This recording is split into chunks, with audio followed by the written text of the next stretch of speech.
अहम खबर सांगड़ से। ओसी सांगड़ में कायम नौजवानों को टेक्निकल तालीम से आरास्ता करने वाला सरकारी वोकेशनल ट्रेनिंग सेंटर पर मुलाजमीन घर बैठे तनख्वाहें वसूल करने लगे। सेंटर में करोड़ों रुपए की पड़ी मशीनरी भी खराब होने लगी। मजीद जानते हैं अब्दुर्रहमान खास खिली से।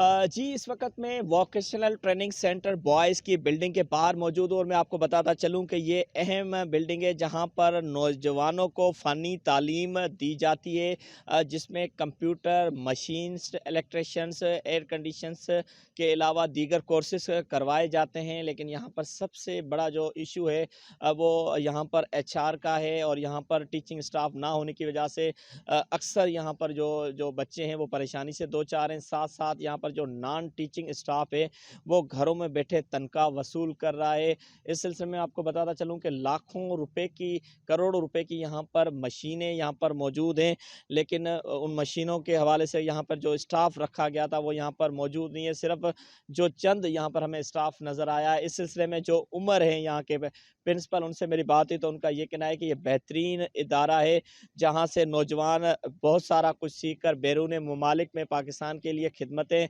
दे रहे हैं। इन्होंने ये भी कहा है कि यहाँ पर कई स्टाफ हमारे पास मौजूद है, स्पेशली तौर पर जो नॉन टीचिंग स्टाफ है वो आने के लिए तैयार नहीं है। इसके हवाले से हमने कई एक्सप्लेनेशंस भी जारी किए हैं, ताहम वो नहीं आ रहे हैं। ज़रूरत इस अमल की है जहाँ पर गवर्नमेंट इदारे इतना अच्छा यहाँ पर लाखों करोड़ रुपए खर्च करते हैं, लेकिन जो सरकारी मुलाजमे रखे जाते हैं वो ड्यूटियों पर आने के लिए तैयार नहीं है।